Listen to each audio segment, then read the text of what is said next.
Assalamualaikum semuanya. Apa kabar kalian? Semoga dalam keadaan sehat dan dilancarkan rezekinya oleh Allah. Amin ya robbal alamin. Al-Kisah, Abu Nawas diutus baginda raja untuk meninjau asrama penampungan orang-orang gila. Tujuannya adalah untuk mengetahui keadaan mereka. Sesampainya di sana, Abu Nawas melihat di antara mereka terdapat seorang pemuda ganteng. Penampilannya bersih, tidak mencerminkan seperti orang gila. Merasa si pemuda diperhatikan terus, ia pun menghampiri Abu Nawas. "Hei tuan, saya ingin mengajukan pertanyaan," kata si pemuda. "Oh, silakan," balas Abu Nawas. "Kapankah seseorang yang tidur bisa menikmati tidurnya?" tanya si pemuda. "Ketika dia bangun dari tidurnya," jawab Abu Nawas. "Bagaimana mungkin dia bisa menikmati tidur, padahal ia sudah bangun?" tanya si pemuda kembali. "Ya, kelezatan tidur itu sebelum dia tidur," jawab Abu Nawas. Namun pemuda itu kemudian bertanya lagi, "Bagaimana mungkin menikmati kelezatan tidur, sedangkan dia belum tidur?" Abu Nawas menjawab, "Kelezatan dan kenikmatan tidur itu saat dia tidur." Mendengar jawaban Abu Nawas, si pemuda itu merasa tidak puas. Ia pun lantas berkata, "Orang yang sedang tidur itu tidak bisa merasakan sesuatu. Bagaimana bisa orang yang tidak sadar bisa merasakan sesuatu?" Abu Nawas terbengong mendengar jawaban si pemuda. Kali ini ia tidak bisa menjawab pertanyaan si pemuda tersebut. Abu Nawas pun lalu bersumpah tidak akan lagi berdebat dengan orang gila. Kisah ini berawal ketika baginda raja baru pulang dari negeri seberang. Ia pun menceritakan pengalamannya selama tinggal di sana, termasuk mengenai seorang pengawal pribadi raja negeri seberang yang terkenal sakti. Si pengawal tersebut bisa muncul tiba-tiba tanpa diketahui dari mana ia datang. Mendengar cerita baginda raja, sang menteri pun merasa takjub. "Maksud Paduka, pengawal itu bisa muncul tiba-tiba?" tanya sang menteri merasa heran. "Benar wahai menteriku, saat itu saya sedang duduk dengan raja negeri seberang. Tapi di samping kanan kirinya tak ada seorang pun pengawal. Lalu saya coba tanya kepadanya, 'Kenapa pengawalmu tidak mendampingi?' Dia malah tersenyum. Kemudian dia teriak memanggil pengawalnya. Tiba-tiba di hadapan kami sudah berdiri seorang pengawal, yang entah datangnya dari mana," kata baginda raja menjelaskan. "Bisa jadi pengawal tersebut sebenarnya adalah jin Paduka," timpal sang menteri. "Mungkin juga bisa jadi dia adalah jin," balas baginda raja. Setelah mendengar cerita tersebut, sang menteri muncul ide akan sebuah tantangan.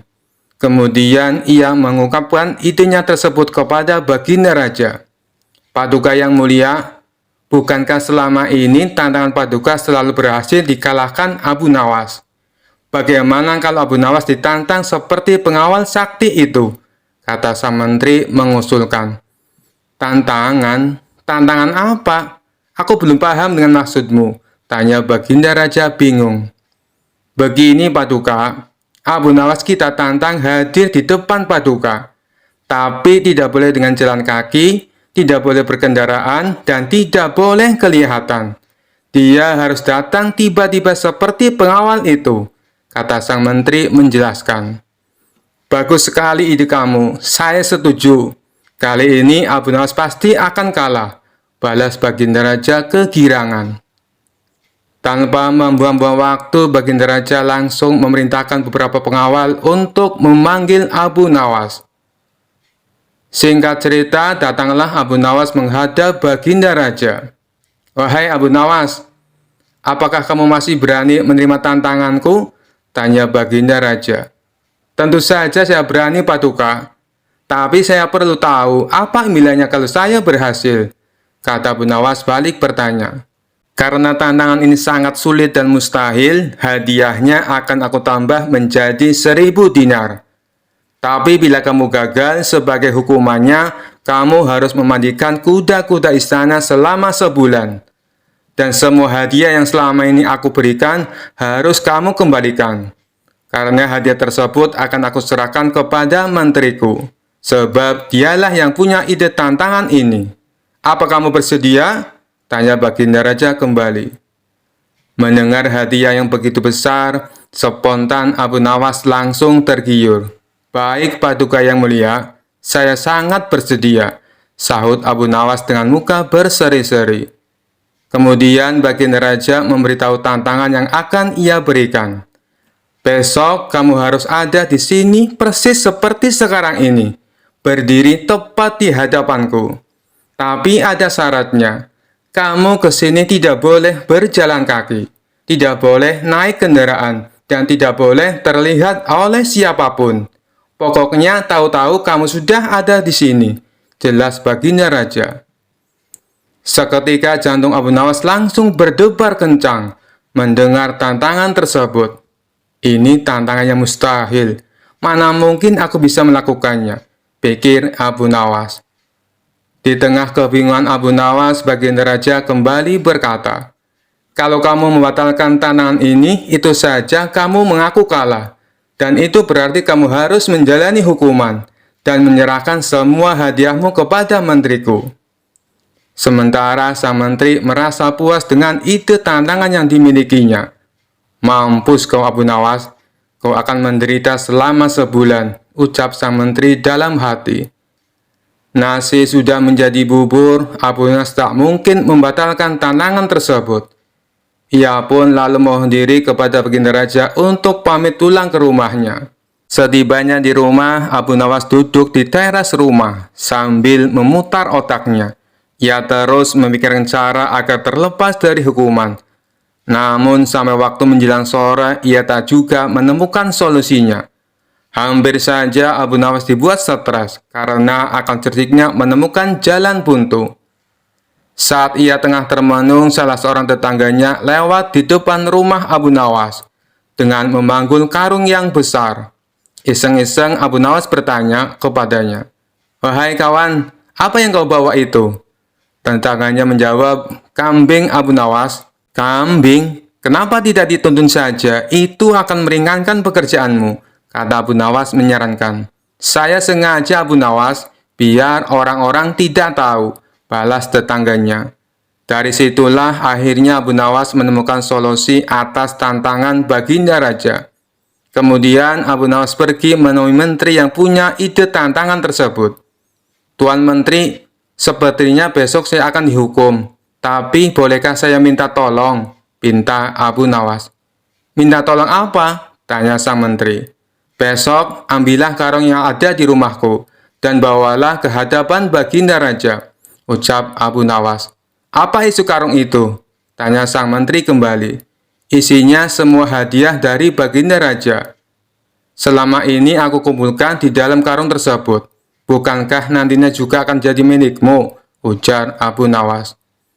"Oh, baiklah Abu Nawas, saya siap," balas sang menteri. Esok paginya sang menteri menuju rumah Abu Nawas. Sesampainya di sana, ia hanya menjumpai istrinya. "Mana Abu Nawas?" tanya sang menteri. "Abu Nawas sudah berangkat ke istana," jawab istri Abu Nawas. Kemudian istri Abu Nawas menunjukkan karung yang akan dibawa oleh Tuan Menteri.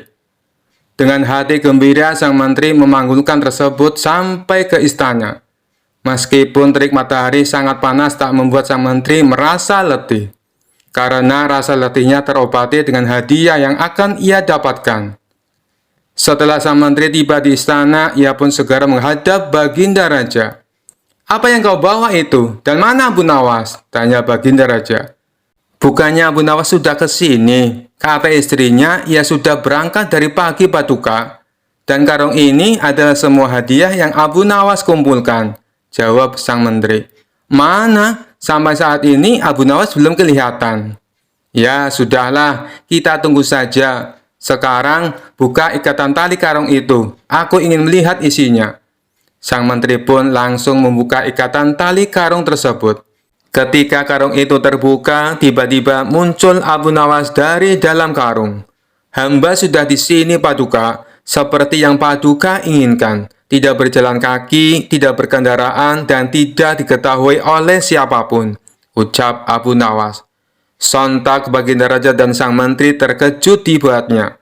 Baginda Raja pun langsung tertawa terpinggal-pinggal dengan tingkah Abu Nawas ini. Kamu memang cerdik, Abu Nawas, puji Baginda Raja sambil terus tertawa. Sementara sang menteri yang punya ide tantangan ini malah mendapatkan sial.